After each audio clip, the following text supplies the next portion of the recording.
Hello students, we are learning English literature. The first flight, chapter number 1, A Letter to God. This is written by G.L. Fuentes. So they say that faith can move mountains. But what should we put our faith in? Who should we trust? This is the question the story delicately poses. Delicately, lightly.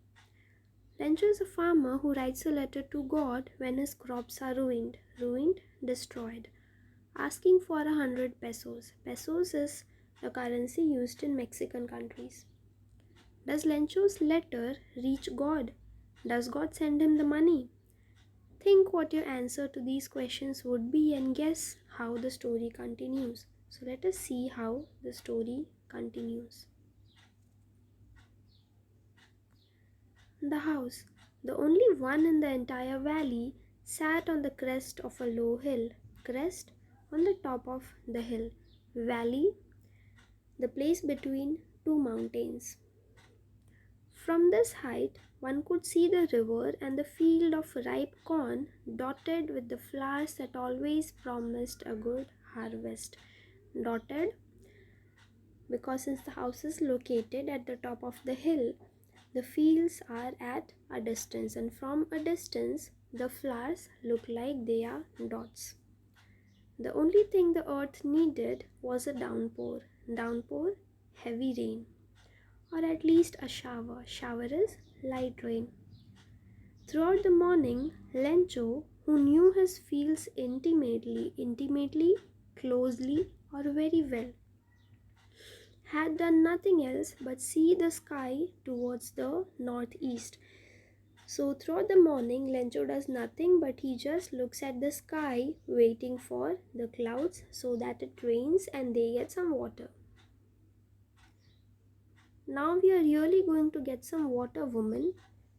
So here Lencho addresses his wife as woman and he confirms by looking at the clouds that now it is going to rain. The woman who was preparing supper is the evening meal, she replied that yes, God willing, it is God's wish that we are going to get some water. The older boys were working in the field. Here boys refer to the children of Lencho and his wife. So the older boys were walking in the field while the smaller ones were playing near the house until the woman called them all. Come for dinner. It was during the meal that just as Lencho had predicted means tell about something in advance which has not yet happened. So Lencho had predicted big drops of rain began to fall. In the northeast, huge mountains of clouds could be seen approaching. Approaching means nearing. The air was fresh and sweet. The man went out for no other reason than to have the pleasure of feeling the rain on his body. And when he returned, he exclaimed, "These aren't raindrops falling from the sky. They're new coins. The big drops are 10-cent pieces and the little ones are fives." So looking at the raindrops, he could not stop himself from thinking that when he sells his harvest, he is going to be rich and he is going to get several new coins, and these coins are going to be brought by the rain. So by looking at the rain, he feels that the raindrops are not just rains but they are coins, they are money which is raining from the sky. With a satisfied expression, he regarded the field of ripe corn with its flowers draped in a curtain of rain. Draped, covered, curtain, parda. But suddenly a strong wind began to blow, and along with the rain, very large hailstones began to fall. Hailstones are stones made up of ice. These truly did resemble new silver coins. So initially, Lencho was joking when he talked about the coins falling from the sky, but these hailstones which were falling, they really did resemble new silver coins. The boys, exposing themselves to the rain, ran out to collect the frozen pearls. They are referred to as frozen pearls because they are made up of ice and they look like pearls. "It's really getting bad now," exclaimed the man. "I hope it passes quickly." It did not pass quickly. For an hour the hail rained on the house, the garden, the hillside, the cornfield, and on the whole valley. The field was white as if covered with salt. Not a leaf remained on the trees. The corn was totally destroyed. The flowers were gone from the plants. Lencho's soul was filled with sadness. When the storm had passed, he stood in the middle of the field and said to his sons, "A plague of locusts would have left more than this." So, locust is an insect which destroys the crops. "The hail has left nothing. This year we will have no corn." That night was a sorrowful one. All our work for nothing. There's no one who can help us. We'll all go hungry this year. So that night, the night after the hailstone, was the saddest night of their lives, and it looked like they have lost all their hope. But in the hearts of all who lived in that solitary house, solitary, lonely, in the middle of the valley, there was a single hope: help from God. Don't be so upset. Even though this seems like a total loss, remember no one dies of hunger. This is said by Lencho's wife, and Lencho agrees. That's what they say: no one dies of hunger. All through the night, Lencho thought only of his one hope: the help of God, whose eyes, as he had been instructed, see everything, even what is deep in one's conscience, an inner self of right or wrong. Lencho was an ox of a man. That means Lencho worked as hard as an ox, working like an animal in the fields, but still he knew how to write.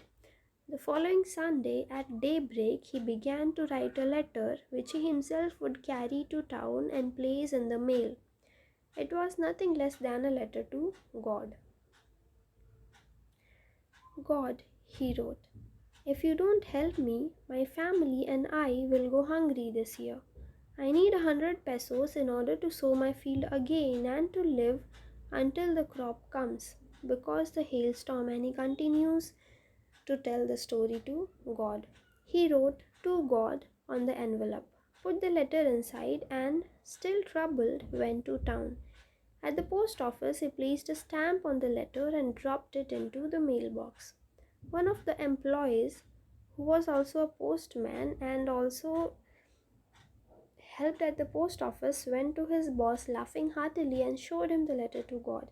Never in his career as a postman had he known that address. The postmaster, a fat, amiable means pleasant and friendly, amiable fellow, also broke out laughing, but almost immediately he turned serious and, tapping the letter on the desk, commented, "What faith! I wish I had the faith of a man who wrote this letter." Starting up a correspondence with God. Correspondence means written conversation. So, in order not to shake the writer's faith in God, the postmaster came up with an idea: answer the letter. But when he opened it, it was evident that to answer it needed something more than goodwill, ink, and paper. Evident means obvious.